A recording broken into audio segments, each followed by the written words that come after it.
மத்திய அரசினுடைய நவோதயா பள்ளிகள் தமிழகத்திற்குள்ள அனுமதி கொடுக்கிறோன்னு சொல்லுங்க.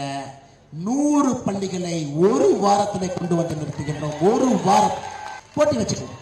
தமிழ்நாட்டில் இருக்கிற இன்டர்நேஷனல் ஸ்கூல்ல கொட்டுவாங்க, நவோதயா பள்ளியும் போட்டி வச்சுக்கிறோம். உங்க இன்டர்நேஷனல் ஸ்கூல் நவோதயா பள்ளியிட்ட போட்டி போட்டு ஜெயிச்சா அந்த அன்னைக்கு நான் அரசியல் விட்டு போயார். நான் அருணாச்சலேஸ்வரனுடைய பாதத்திலே நின்று கொண்டு இந்த சத்திய வாக்க சொல்றேன். பாதத்திலே நின்று கொண்டு சொல்லுங்க. நீங்க ஒரு தனியார் பள்ளி வச்சு பெரிய ஆட்களுக்கு மட்டும் கல்வி கிடைக்கணும், ஏழை மக்களுக்கு கல்வி கிடைக்க கூடாதுன்னு இன்டர்நேஷனல் ஸ்கூல்ல நடத்துறீங்க. சிபிஎஸ்இ ஸ்கூலுக்கு அனுமதி கொடுக்கறதுக்கு 5 லட்சம் ரூபாய் பணம் வாங்குறேன். மோடி அவர்கள் நவோதயா பள்ளி தருவதற்கு தயாராக இருக்கின்றார். ஐயா, உலக தரம் வாய்ந்த பள்ளி, 1 ரூபாய் கட்டணம் இல்லை. யூனிஃபார்ம்ல இருந்து சாப்பாட்டுல இருந்து எல்லாம் மத்திய அரசு. உங்க குழந்தை என்ன எக்ஸாம் பாஸ் பண்ணும், ஐஐடி, நீட் எல்லாத்தையும் தட்டி தூக்கிட்டு வந்துடும்.